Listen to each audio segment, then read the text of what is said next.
আসসালামু আলাইকুম নমস্কার সাউকসুন আকবরউদ্দিন ওয়াইসিয়ে কি কয়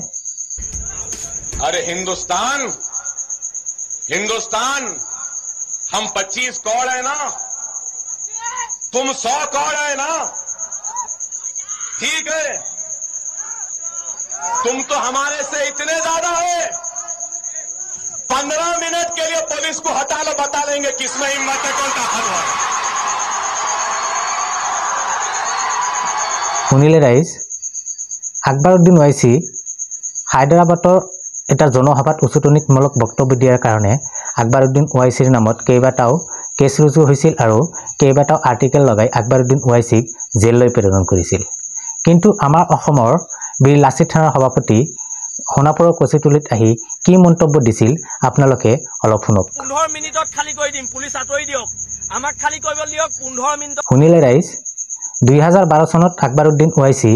হায়দৰাবাদত যেনেকৈ উচতনিমূলক বক্তব্য দিছিল ঠিক তেনেদৰে একেই জেৰক্স কপি কৰি আমাৰ অসমৰ বীৰ লাচিত থানাৰ সভাপতি মাননীয় শৃংখল চলিহা ডাঙৰীয়াই একেই দৰে বক্তব্য দি এতিয়াও অসমৰ মুকলি আকাশত মুক্তভাৱে ঘূৰি আছে আমাৰ অসমৰ মাননীয় ডিজিপি জিপি সিং ডাঙৰীয়া আৰু আমাৰ অসমৰ মাননীয় মুখ্যমন্ত্ৰী ডাঙৰীয়া এতিয়ালৈকে বীৰ লাচিত থানাৰ সভাপতিক গ্ৰেপ্তাৰ কৰিব পৰা নাই আমি হৰৰ পৰা পঢ়ি আহিছো আইনৰ চকুত সকলো সমান আইন সকলৰ বাবে সমান তেনেহলে একেখন বক্তব্য দি আকবৰউদ্দিন ওয়াইসি জেলত যাব লগা হল কিন্তু আমাৰ অসমৰ বীৰ লাচিত থানাৰ সভাপতি এতিয়ালৈকে জেলত যোৱা নাই কিয় মই ভাবো আমাৰ অসমৰ মাননীয় মুখ্যমন্ত্ৰী ডক্টৰ হিমন্ত বিশ্ব শৰ্মা ডাঙৰীয়া ক্ষমতাৰ গাঁতিত বহাৰ পিছতে আইন সকলৰ বাবে সমান নহয় আইন মুছলমানৰ কাৰণে বেলেগ আৰু হিন্দু সকলৰ কাৰণে বেলেগ যদি বেলেগ নহলে হেতেন তেনেহলে অসমৰ বীৰ লাচিত থানাৰ সভাপতি শৃংখল চলিহা ডাঙৰীয়া মুক্ত আকাশৰ তলত ঘূৰিব নোৱাৰিলেহেঁতেন নিশ্চয় এই কেইদিনৰ ভিতৰত গ্ৰেপ্তাৰ কৰি শৃংখল চলিহাক জেললৈ প্ৰেৰণ কৰিলেহেঁতেন বীৰ লাচিত থানাৰ সভাপতি শৃংখল চলিহা ডাঙৰীয়াক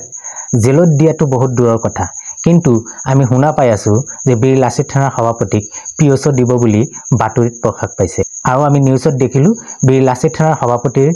কোনবা মৌলবাদী সংগঠনে বলে ভাবুকি দিছে আৰু বীৰ লাচিত থানাৰ সভাপতিৰ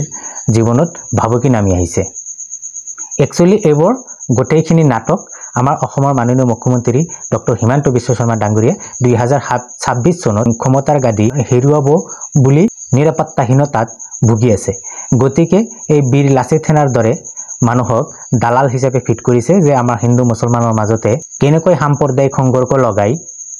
বিভাজন কৰিব পৰা যায় আকৌ যাতে 2026 চনত ক্ষমতা দাখিল কৰিব পৰা যায় ক্ষমতা একচুয়ালি ভাগ্যৰ খেল কপালত যদি ক্ষমতা আকৌ থাকে তেনেহলে আপুনি আকৌ ক্ষমতাৰ গাদীত বহিব পাৰিব কিন্তু হিন্দু মুছলমানৰ মাজত আপুনি কেতিয়াও সাম্প্ৰদায়িক সংঘৰ্ষ লগাই